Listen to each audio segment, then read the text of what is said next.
আসসালামু আলাইকুম রহমতুল্লাহ বরকাত। শহরায়ন একটি ভালো পদক্ষেপ। শহরায়নকে আমরা কখনো খারাপ চোখে দেখি না বা নেগলেন্স করি না। শহরায়ন চলছে, চলবেই, তবে সেটা যদি হয় পরিকল্পিত শহরায়ন। বাস্তবে ভৌগোলিক কারণে বা রাজনৈতিক কারণে যদি কোনো শহরায়ন হয় এবং নাগরিক সুযোগ সুবিধা অন্তরালে কোনো প্রকার বাস্তবসম্মত পরিকল্পনা গৃহীত না হয়, সেটা বুমেরাং হতে বাধ্য। শহরায়নে নামে বিশাল প্রোপাগান্ডা চালিয়ে বিভ্রান্ত ছড়ানো ছাড়া আর কি হতে পারে। শহরায়নে আরাম ও কাজের অফুরন্ত সুযোগ গ্রামের মানুষগুলো শহরের দিকে ছুটবেই। এতে শহরের পরিস্থিতি আরও জটিল এবং ভয়াবহ হতে বাধ্য। জটিল এবং ভয়াবহ হওয়ার পরিবর্তে আরও জটিলতা হবে, বস্তির সৃষ্টি হবে। সেখানে কোনো আইনের সীমারেখা নেই, থাকে না। ইনজাস্টিস হবে, নিয়ম বহির্ভূত অনেক কাজ হবে। ভাঙার কলের গান চলবে, পুশিন আরও হবে, অপরাধীর সংখ্যা বাড়বে। অপরাধীরা যদি অন্য প্রান্তের অপরাধীরা এই অপরাধীদের আরামায়েশ দেখে তারা এখানে আসতে বাধ্য হবে।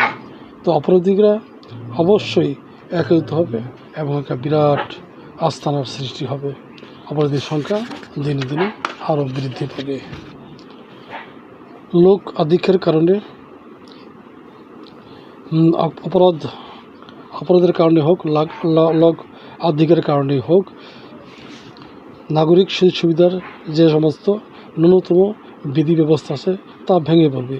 এতে বায়ু দূষণ, শব্দ দূষণ সৃষ্টি হবে, রোগও প্রাদুর্ভাব হবে, স্বচ্ছ ও মিষ্টি পানির প্রাপ্যতা ব্যাহত হবে।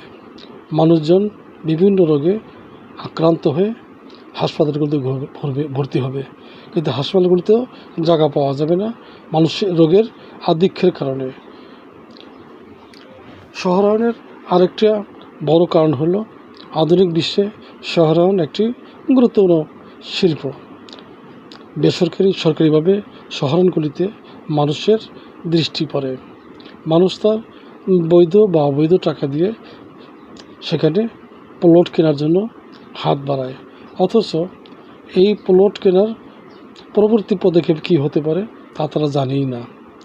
শহরায়নে সবচেয়ে বড় অসুবিধা হলো এখানে শহরায়ন বলতে যে জিনিসগুলি পাওয়া যায় সেই সমস্ত মৌলিক সুযোগ সুবিধাগুলি একেবারে অপ্রতুল। কোনো পার্ক নেই, ভালো কোনো স্কুল নেই, কোনো ইনস্টিটিউশন নেই, খেলাধুলা কোনো মাঠ নেই, আর মজা করার জন্য কোনো সুইমিং পুল নাই। অতএব নাগরিক সুযোগ সুবিধা পাওয়ার জন্য শহরায়ন পরিকল্পনাটা বেচতে যায়। এই কারণে যে এখানে মুখে বলে এক কথা, অন্তরে থাকে আর কথা। রাজনৈতিক প্রোপাগান্ডার হাতিয়ার হিসাবে, উন্নয়নের হাতিয়ার হিসাবে এগুলিকে ব্যবহার করা হয়।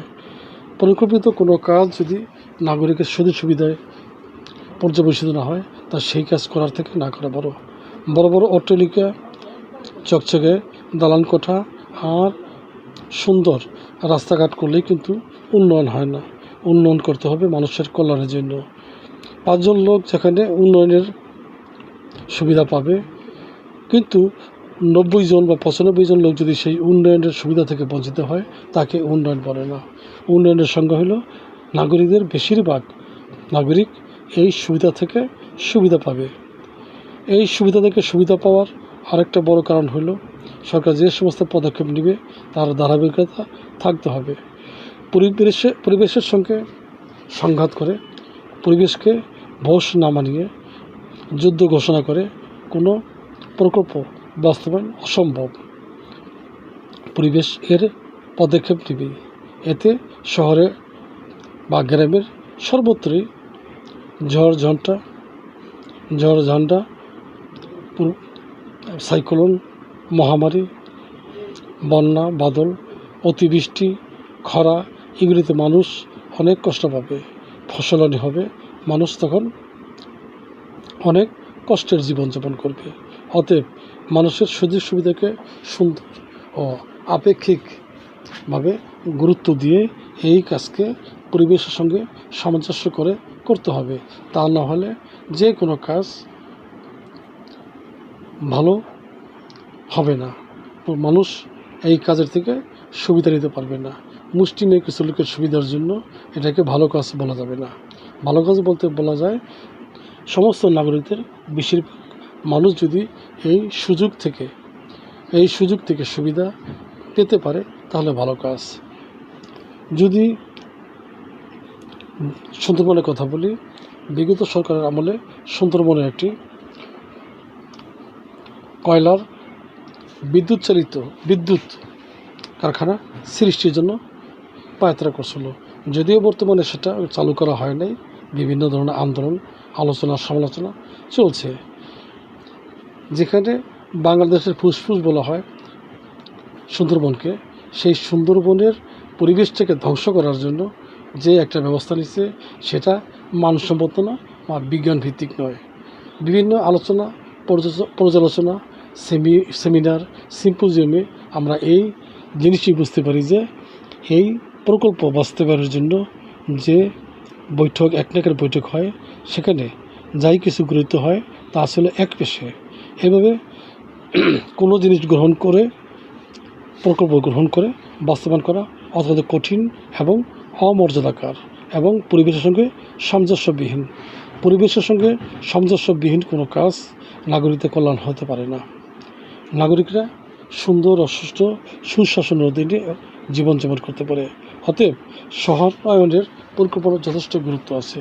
তা না হলে এই শহরায়ন মানুষের কল্যাণে থেকে বেশিরভাগ বিপদের কারণ হতে পারে।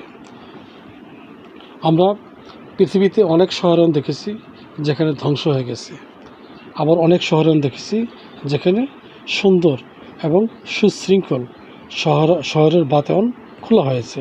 কিন্তু আমরা শহরায়ন বলতে আমাদের যে শহরায়নের বিধি ব্যবস্থা সেটা সামঞ্জস্যপূর্ণ নয়।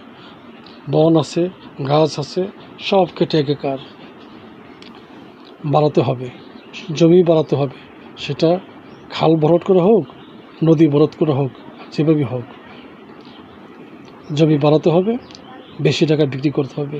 যেখানে শহরায়ন প্রথম দাবি হয় ভূমি চুরি, ভূমি দখল, ভূমি খাওয়ার একটা অনুপ্রেরণা, সেখানে ভালো শহরায়ন হতে